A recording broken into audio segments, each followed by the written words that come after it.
Ottawa's history is Black history. Black history is Canadian history. We have 6 organizations in both of our ridings. We found out last week, end of last week, we're receiving funding. So we wanted to highlight them and show that it is possible. Il va y en avoir d'autres pour les autres organisations aussi. On est là pour vous. Mais aujourd'hui, on va mettre en valeur 6 organisations. Alors moi, je vais commencer. Et ensuite, Yasser va en présenter les 3. Puis ensuite, on va prendre une photo de famille. Qu'est-ce que vous en pensez? Alors, je commence avec notre hôte. Alors, Burundi We Want recevra 60 000 $. Je pense que c'est une excellente question. Et drôlement, on n'en a pas soulevé aujourd'hui cette question, mais vous la soulevez et donc c'est important.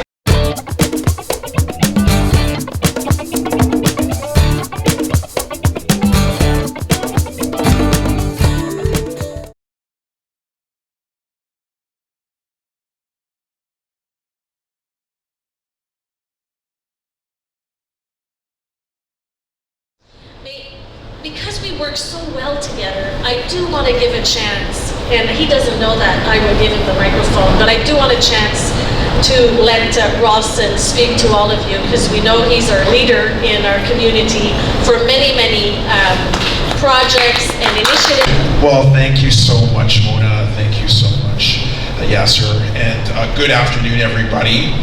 It's great to be here for a conversation around Black History Month.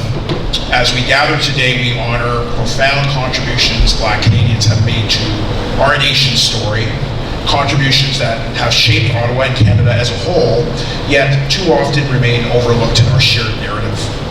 Black history is Canadian history. And when we remember the struggles and triumphs of Black communities, we strengthen our collective understanding of who we are as a society. From the early Black settlers in Ontario to the vibrant Caribbean and African Canadian communities that enrich our city today, these stories deserve recognition and celebration. And it's been exciting over the last month, actually, speaking at many Black history events, reminding people that Black Canadians have been here since the inception of the city. Since the creation of Bytown, we have had a presence, and a very prominent one, in the lumber industry.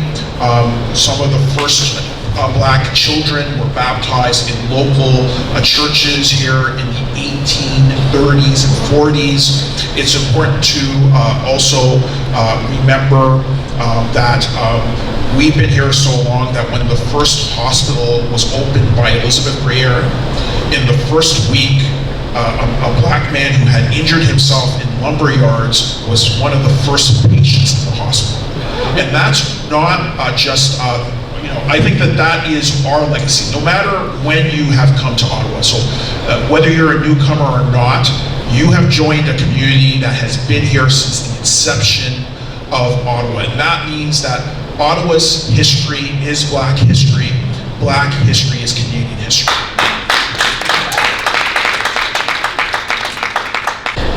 The reason why I invited Yasser, as I said earlier, is because we want to share good news.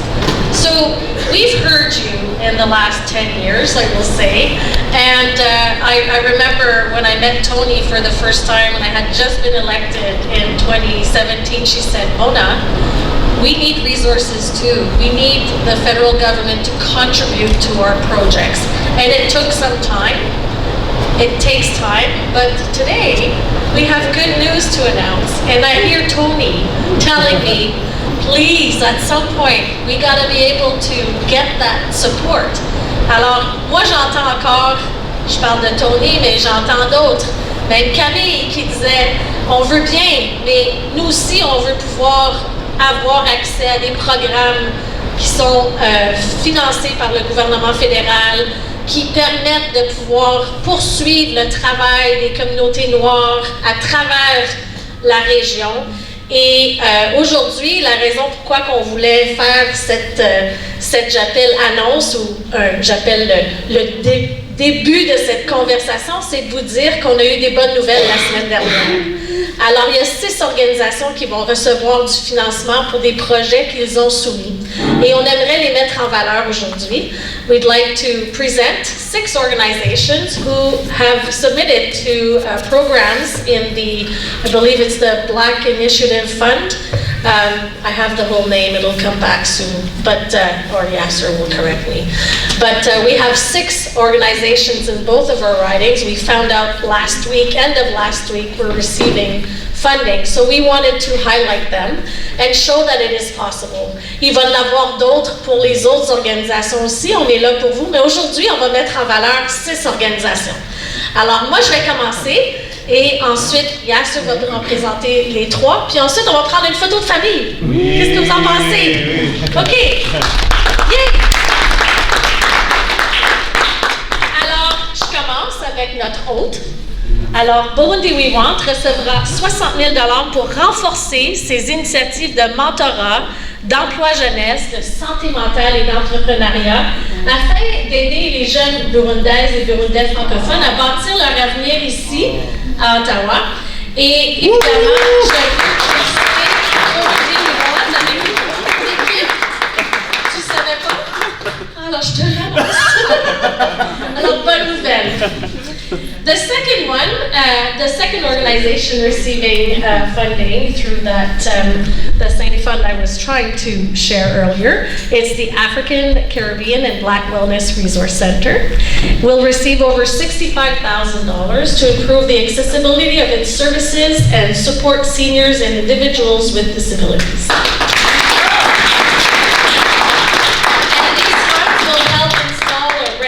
Wheelchairs and walkers, and develop inclusive programs tailored to the needs of community members. And again, thank you to all of you, Tony especially, because I know you've been working really, really hard in offering those services. Big round of applause. Et ensuite, le troisième, Coopération et Intégration Canada, aussi nommé ici CAN, bénéficiera d'un soutien de 45 000 $ pour continuer à offrir des services essentiels aux nouveaux arrivants noirs francophones et francophiles, notamment à travers des sessions d'information, du mentorat et des services de santé. 3 organizations in my community of Ottawa Centre, which again serve the Black community across the city, that are also getting funding through the same program. 2 of them from the same program, which is supporting Black Canadian Communities Initiative. The first one is an organization called League for Justice and Development. They're receiving $80,950, and their project aims to address the pervasive systemic challenges and barriers faced by Black communities in Ottawa, focusing on providing comprehensive support, advocacy, and empowerment initiatives. And I'm really happy that we've got Gillian Coco, Gina Cabez, and Shakina Well, who are here with us from League for Justice and Development. Big round of applause for them. Congratulations. In addition, the Ottawa Black Film Festival du Film Black de Ottawa is receiving $45,000. Absolutely. And they plan to hire a local sponsorship specialist for a 1-year contract who will develop and implement a strategic sponsorship plan, as well as offer support to the grant writing function, and of course this way help strengthen Ottawa Black Film Festival. In addition to the program that Mona and I mentioned, we're really also thrilled to see that through the Mental Health of Black Canadians Fund, which is also a fund by the federal government, we've got some incredible research that's taking place right here at home at University of Ottawa, and we're really excited that a project called Advancing Afro-Caribbean and Black Prenatal Mental Health Care Assessment, Advocacy, and Action is receiving $100,000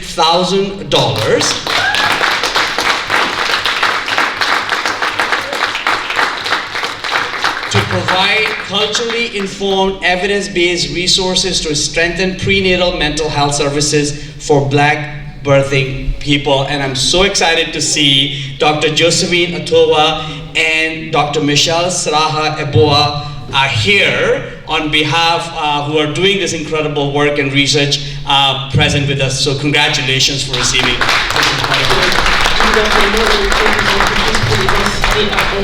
So we're thrilled that all these amazing organizations in our community are receiving the funding, but keep doing more and ask. Keep coming up with those ideas, come talk to us, and we will work with you and we will push to get more funds in our community, as Ralston said, so that services are not just being provided in Toronto, that they are being provided in our community as well. I do like the idea of a Black community center, so we should talk about that as well. So that we are serving our communities right here in Ottawa, so felicitations.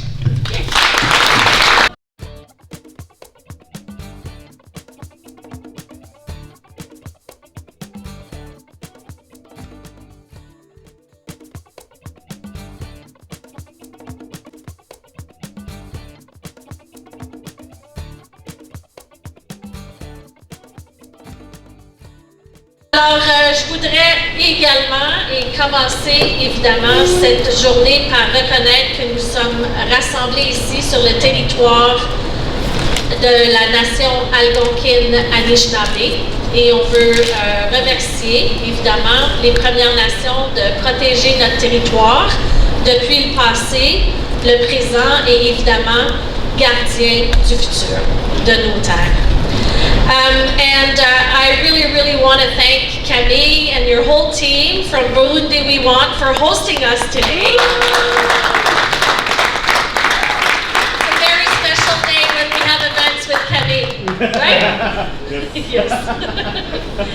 Alors, vous savez, le mois de l'histoire des Noirs, c'est un moment pour, comme j'ai dit, plutôt reconnaître, célébrer les nombreuses contributions des Canadiens, Canadiennes noirs du passé, du présent et aussi ceux de la relève. C'est aussi une occasion pour réaffirmer notre engagement à soutenir les hommes, les femmes, les communautés noires et évidemment à continuer à éliminer les obstacles systémiques. And this year's theme, Black Legacy and Leadership, celebrating Canadian history and uplifting future generations, honors the rich heritage and inspiring contributions of Black Canadians to Canadian history while fostering a brighter future for the next generations. And it reminds us that the strength and resilience of Black communities have played a fundamental role in shaping Canada. And by celebrating these achievements, we also acknowledge the work that remains to ensure equality, representation, and opportunity for all is possible. Alors, vous savez, tout le long du mois de février et toute l'année, évidemment, on continue quand même, de commémorer les innombrables réalisations passées, présentes des Canadiens noirs et des pionniers de notre société. Et c'est pourquoi je suis très heureuse de vous accueillir aujourd'hui avec mon collègue Yassir Nagvi d'Ottawa Centre pour que l'on puisse parler du rôle essentiel que vous jouez et que toutes les communautés noires à travers le pays jouent. Aujourd'hui, à Burundi We Want, on a accueilli Mona Fortier, Ralston King et Stéphanie Plante, qui sont des personnes qui ont été votées au pouvoir pour justement assister la population d'Ottawa. Premièrement, merci de m'inviter à votre émission et de pouvoir parler avec la communauté qui, évidemment, plusieurs étaient présents aujourd'hui pour la table ronde dans le cadre du mois de l'histoire des Noirs, où je voulais vraiment aller chercher quelles sont les situations que les gens vivent présentement et où est-ce qu'on peut améliorer certaines situations. Donc l'emploi a été soulevé et ce que je comprends, c'est qu'il y en a plusieurs qui cherchent évidemment de l'emploi. Donc moi, ça me donne plus à l'oreille qu'il faut qu'on fasse mieux pour s'assurer que la communauté noire puisse accéder à des emplois ici dans la région. On parlait aussi de barrières linguistiques, donc plusieurs disent « je parle pas l'anglais, alors c'est difficile d'avoir un emploi », donc ça c'est une chose qu'il faut résoudre. Un autre me disait « bien, Madame la députée, j'ai pas l'expérience de travail, donc ils veulent pas m'embaucher ». Donc je sais qu'il y a différentes initiatives que l'on fait comme Emploi d'été Canada pour essayer d'encourager les gens à avoir accès à l'emploi. Ça, ce n'est un exemple de comment je vais m'assurer de mettre l'accent sur la bonne promotion, entre autres à Burundi We Want ou encore avec l'Association burundaise du Canada, de passer puis que les gens puissent avoir accès à ces ressources qui existent. Donc, je suis en train de travailler avec les problèmes, mais aussi tenter de trouver des solutions. On a fait ça, cette table ronde, dans le mois de l'histoire des personnes noires. Notre thème aujourd'hui était le leadership et l'héritage des personnes noires à Ottawa. Ben, je pense que c'est une excellente question. Et drôlement, on n'en a pas soulevé aujourd'hui cette question, mais vous la soulevez et donc c'est important de dire qu'il y a une situation évidemment à travers le pays. On a une situation au niveau de gens qui utilisent des drogues, qu'elles soient fortes ou qu'elles soient moins fortes. Et il faut s'assurer que l'addiction, on puisse aider les gens qui sont en situation d'addiction pour les soutenir. Donc, le gouvernement fédéral travaille à soutenir différentes organisations en leur donnant des ressources nécessaires pour qu'ils puissent travailler sur le terrain. Je pense à Inner City Health qui doit travailler avec le problème d'addiction. Nous, on a certains programmes qu'on finance, mais c'est surtout la province qui doit financer des centres de traitement, qui doit soutenir, j'appelle les autorités, donc entre autres les polices, entre autres le système de santé, pour qu'ils puissent soutenir les gens qui ont une situation d'addiction. Maintenant, évidemment, il y a la sécurité publique, hein, on en parle beaucoup dernièrement. Il faut s'assurer que le gouvernement du Canada continue à réduire le fait qu'il y a beaucoup de drogue présente dans nos communautés. Donc, on travaille sur des initiatives pour que ce soit plus sécuritaire. Et c'est une affaire de tous. C'est pas juste une communauté plus qu'une autre qui est pris avec cette situation-là. Je pense que c'est une affaire de tous. Et là, au niveau du fédéral, la province et la ville, on doit travailler ensemble pour réduire cet enjeu que vous avez soulevé. Alors, comme vous savez, comme députée, je suis élue au niveau fédéral pour pouvoir à la fois faire des meilleures lois, des meilleurs règlements pour les services ou les programmes que le gouvernement fédéral gère. Alors, au cours des dernières années, notre gouvernement, on a mis en place différents programmes, comme le programme d'entrepreneurship noir au Canada. On a mis en place aussi des programmes pour que les entreprises puissent faire des demandes de prêts pour démarrer des entreprises. Donc, entre autres, avec la BDC, il y a un accent qui est mis pour soutenir les entrepreneurs noirs. Il y a aussi, donc ça c'est un côté, la question de programme, la question de soutenir des projets de loi. Il y a un autre côté où moi, ce qui me préoccupe, c'est de travailler avec les partenaires pour qu'ils puissent offrir ces services. Je pense à l'Association des entrepreneurs et professionnels noirs d'Ottawa-Gatineau, qui est juste...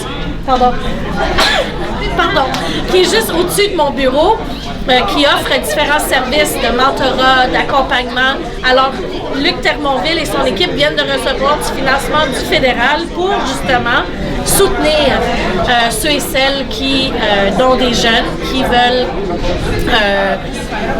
disons, démarrer leur entreprise.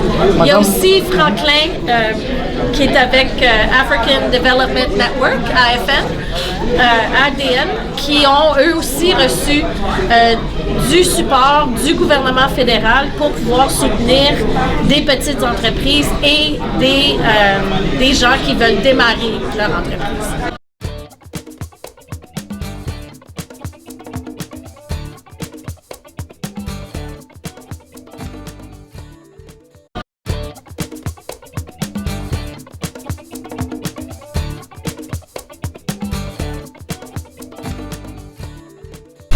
Alors, l'un des grands défis, c'est le retard, la durée dans le traitement des dossiers, justement pour avoir les statuts.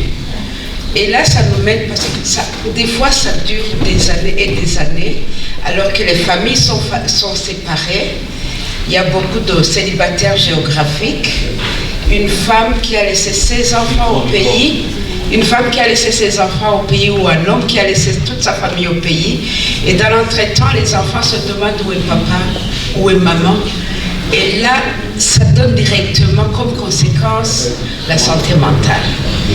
J'ai entendu qu'il y a beaucoup de fonds pour la santé mentale, mais il faudrait voir comment traiter le problème à l'origine au lieu de traiter les conséquences. Je pense que c'est toujours mieux. And I just want to have one question to Honorable Mona. I hear that she's half with the Honorable Chiasre just a few minutes ago. Désolé, je vais parler en français. I speak only English. I'm trying to speak English. So, Honorable Yas is supposed to be here too. He was here. Yeah, I know. He just left. And we have here many organizations. I think all people who are in this room, they are all the leaders of the community. And we hear only about 3 or 6, which are very important getting the funding. Myself, I'm living in your riding. And I just shocked when I hear that some other organizations have been funding. And our organization are in your writing. And we have no clue. And I don't know if these are based by a party or because all black people who are in this room, they are not all of them are in one party. Some are liberal, some are NDP, some are conservative, some and so on. I don't know. My question is going back to Honorable Mona. Is the funding to those organizations based here, which you've been called out, are based by the party supporter, or they are all mixed with NDP, whatever it is? Thank you so much. I will not take your time. Bye. My question is a concern because I've been listening to everyone who is speaking, but we have not addressed the issue of our seniors.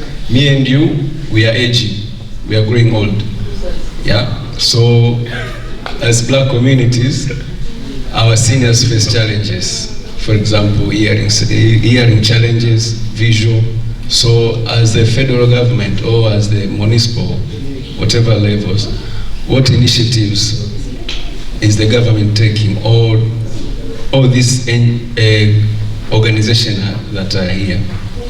What are your initiatives towards the seniors? Thank you.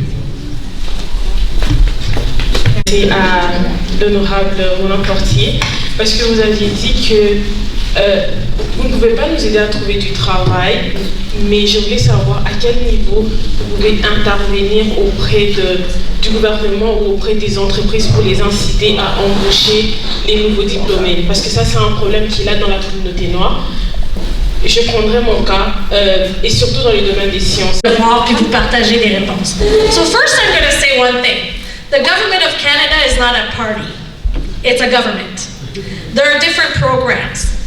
Now, the Liberal government that got elected in 2015 understood that there was not enough initiatives for Black communities. And we created and funded many, many programs. One of them is the Black Entrepreneurship Program, which we know many organizations have been benefiting since, I believe it's 2019, but I might be mistaken by a year.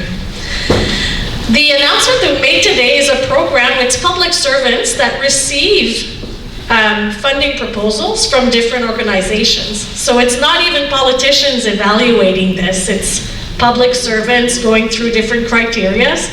And we were really happy to announce that 6 organizations got funding out of the millions of dollars that are available for the whole country. So I'm sure that knowing that we got 6 in Ottawa Centre and Ottawa Vanier for that specific initiative, next year we're going to try to get more, because we're going to encourage organizations to submit proposals. Sometimes that's what I hear, oh, how come I didn't get money? Did you submit a proposal? No. That's how it works. C'est comme ça que ça fonctionne. Alors, vous devez faire des demandes. Parfois, vous avez peut-être besoin un peu d'aide pour proposer un programme ou un projet ou comprendre le programme. Nous, c'est là que les députés, on peut, avec nos équipes, expliquer qu'est-ce qu'est le programme, qui est éligible, puis ensuite accompagner pour pas écrire votre demande, évidemment, mais vous accompagner pour que vous puissiez avoir les meilleures chances pour être éligible et ensuite passer à travers du processus de décision. So I just want to say that, like, the government of Canada has increased the funding levels for different programs, and you know what? We need to do more. So I think that it is one, like I was talking about Canada Summer Jobs. Canada Summer Jobs, we're going to soon find out who submitted and who will be eligible, because the public servants evaluated all those files and will be able to announce those programs. New Horizons, we announced, I think it was about 2 weeks ago. I know that in Ottawa-Vanier, 22 organizations received funding, and out of that, some of you here got funding through New Horizons. So I think that's the part that I need to maybe promote more, is which program is eligible for you and your organizations and your projects that you have. Donc, ça c'est quelque chose que j'aimerais entendre de vous. S'il y a d'autres initiatives qu'on pourrait soutenir ou des projets, là j'ai entendu beaucoup le mot emploi tantôt. So maybe there's something to do with employment, that we should be maybe crafting a new type of program, or maybe using a program that's not working to make it work for you. And employment, I've been hearing a lot. Now, my job is not to find jobs for people. My job is to make sure that if there are jobs available, that you're aware and that you can apply. And I think it's the same thing for the level of the city of Ottawa or the province. We need to make sure that you are aware that there are jobs available. And there are many third parties. I'm thinking I know the Centre de Services Communautaires de Vanier, Vanier Resources Center. They have an employment office. You can find out probably from there and get support to present, because that's a third party that is organizing and supporting to find employment. So that's one example. And I think even Tony, you have also a portion of an employment, right?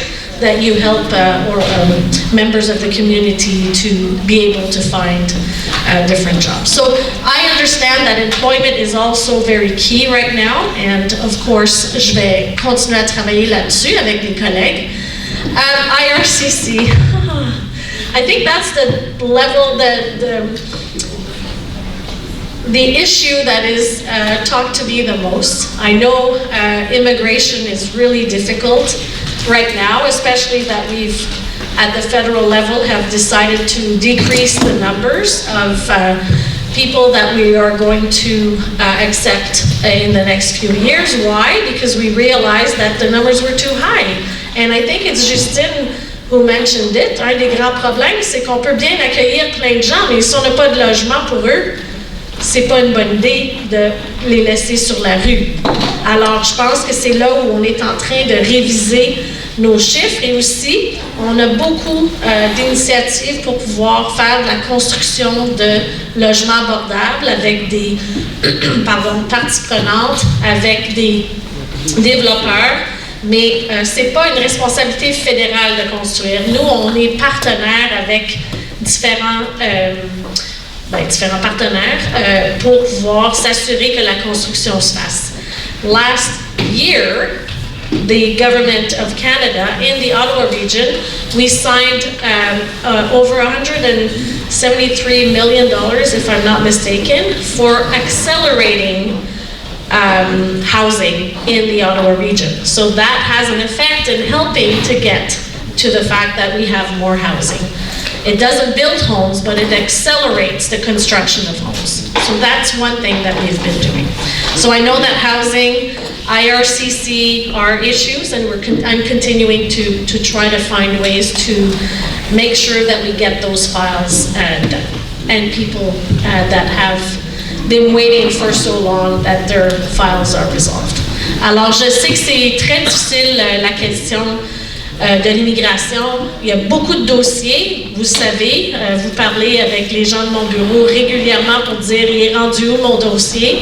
On essaie très fort avec les agents d'avancer ces dossiers-là, mais comme vous savez, ça prend du temps. Il y a beaucoup de processus qui doivent être accomplis, mais sachez qu'on vous entend. Je pense que ça, c'est la partie que je veux que vous sachiez le plus, c'est que je mets beaucoup de pression sur le bureau du ministre présentement pour qu'on puisse réduire l'administration autour de faire les différentes demandes dépendant des types de demandes qui sont faites.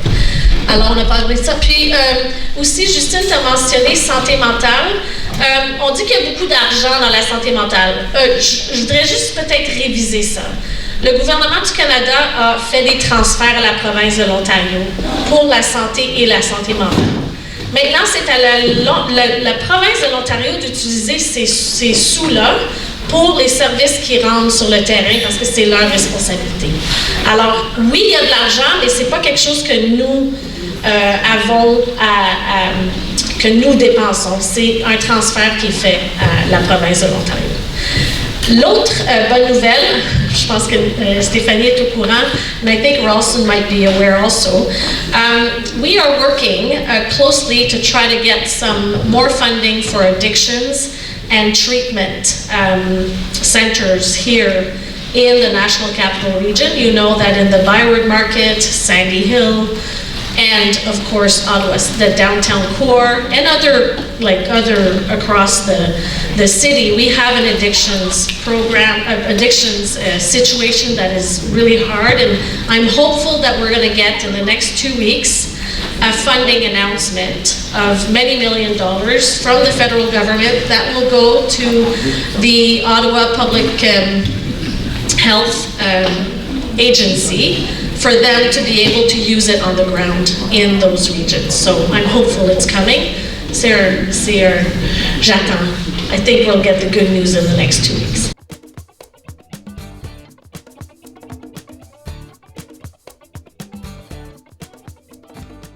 Mais à cause de la barrière linguistique, nous ne pouvons pas mettre dans les ex que nous avons et ça devient très problématique. C'est aussi facteur d'une précarité d'emploi, en ce sens que les emplois que nous arrivons à occuper, c'est des emplois qui sont sous-payés, c'est des emplois aussi qui sont, par rapport aux liens d'emploi, qui ne sont pas garantis. Il n'y a pas de permanence dans ces emplois-là. Et je pense que ça pose un problème d'insertion qui emmène certaines personnes à quitter Ottawa. Et particulièrement si je peux raconter mon histoire, moi je suis en train de partir d'Ottawa parce que je n'arrive pas à m'insérer comme je le veux. Et ça entraîne aussi, comme la dame le disait, des problèmes de santé mentale. C'est très important de réfléchir à cela. Merci beaucoup. Mon nom c'est Avlange Gila.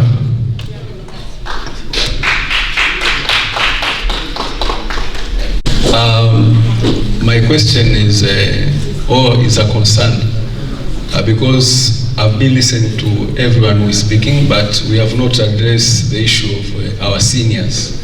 Me and you, we are aging, we are growing old. Yeah. So, as black communities, our seniors face challenges. For example, hearing challenges, visual. So, as the federal government or as the municipal, whatever levels, what initiatives is the government taking, or all these organizations that are here? What are your initiatives towards the seniors?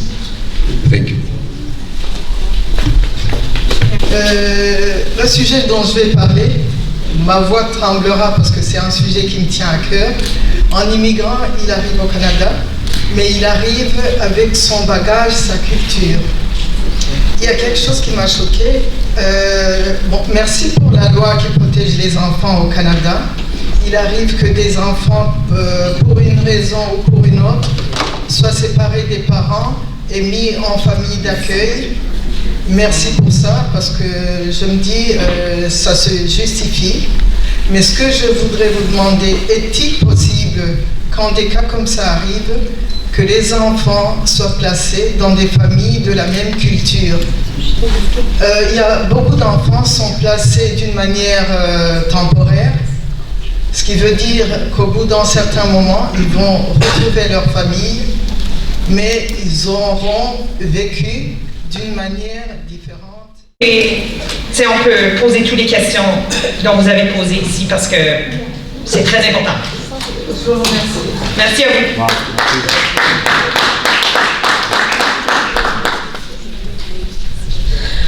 Ben non, c'est pas de problème. Juste pour faire du pouce sur ce que Stéphanie vient de dire, évidemment, comme vous savez, au Canada, on a 3 niveaux de gouvernement. On a le municipal, le provincial et le fédéral. Et parfois, le fédéral fait quelque chose qui a un effet domino sur la province doit agir d'une certaine façon. Et ensuite, il y a aussi un effet domino sur la ville. Donc, la raison pourquoi, parfois, on fait des événements avec les 3 niveaux de gouvernement au niveau local, c'est parce qu'on veut entendre pour qu'on puisse mieux travailler ensemble. So this is a reason why we do these type of roundtables is because we invite the different levels of government to hear. That way we can try to coordinate and help alleviate those issues. So Vinciane was talking about a provincial issue that I think is really important that we cater. Problem is we're in election right now, so we will share the message with the elected official that will be elected tomorrow night.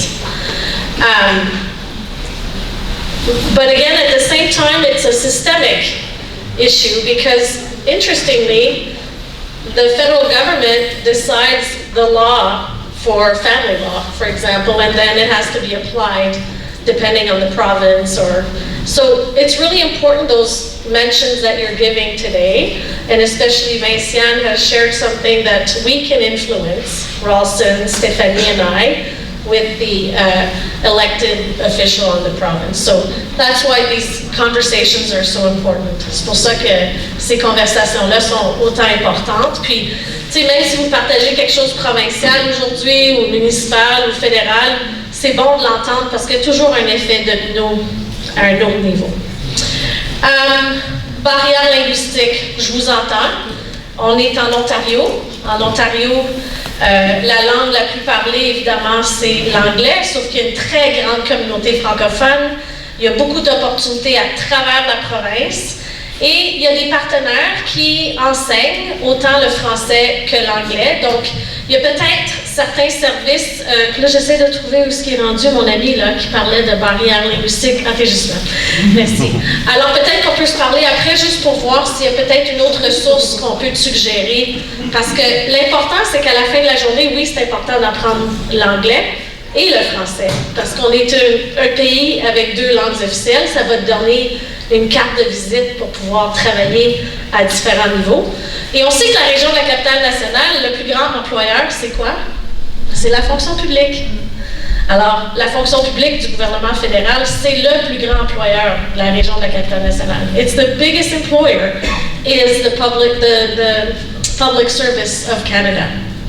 And of course, they encourage, in most of the jobs, you need to be speaking in both official languages to serve. So I think that also, one thing, just so you know, I've been influencing and I'm hoping that we're going to continue to encourage the government, federal government, to employ members of the Black community who has talent. You have talent that you can work in that environment. Now, as a member of parliament, I cannot influence a department to employ you, but I can help you understand how the system works, so to give you better chances to apply. So ça, c'est une des choses que je peux faire, mais je comprends que les barrières linguistiques sont difficiles. Ça serait peut-être intéressant après qu'on se parle, parce qu'il y a différents services, évidemment, qui pourraient peut-être être à ton service. Ben, je me sens à peu près cet âge-là aujourd'hui, donc ça fait quand même 52 ans que tu es ici, si je comprends bien. Hein? Bon, ben, on est arrivé en même temps. Moi, c'est un bon fort. Mais tu as raison, Jocelyne, il faut continuer à travailler ensemble. Puis, vous êtes la bienvenue à nous proposer des projets de loi, des bylaws, de travailler avec nous. Nous, on va travailler avec vous because we have so much work we still need to do. Et je pense qu'avec vous, comme chef de file, on peut faire notre travail. Statistique Canada, tu as raison, je viens de prendre note. Il y a des choses qu'on avait oubliées avec Statistique Canada, but we can get a lot of more information and it's very powerful. Nohad. So I'm going to give you two organizations.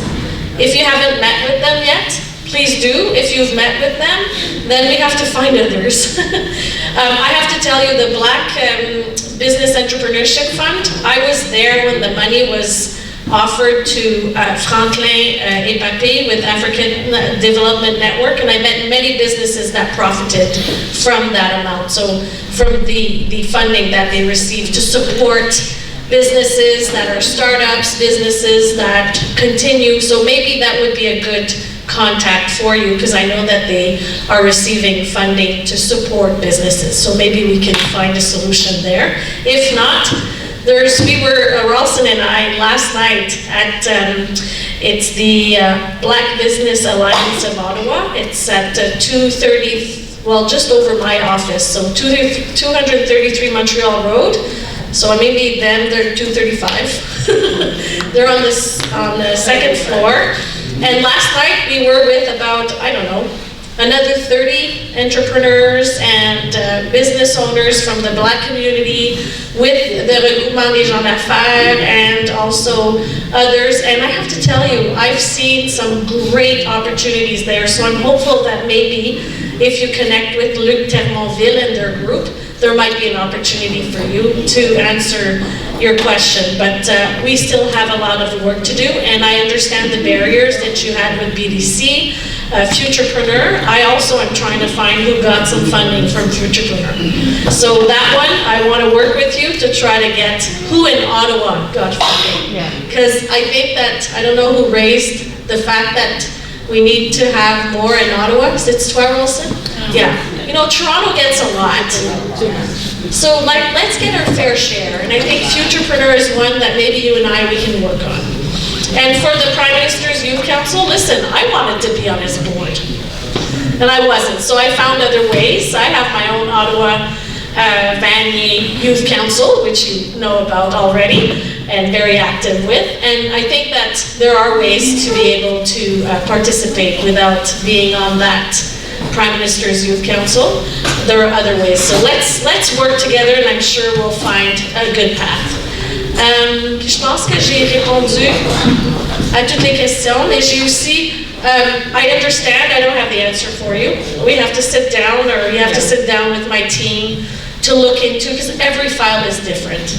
And it will be very hard for me to just make an assessment generally of what can be done. So that is why we have offices and people in our offices who work very hard to try to find the answers. So we'll try to do that. Merci.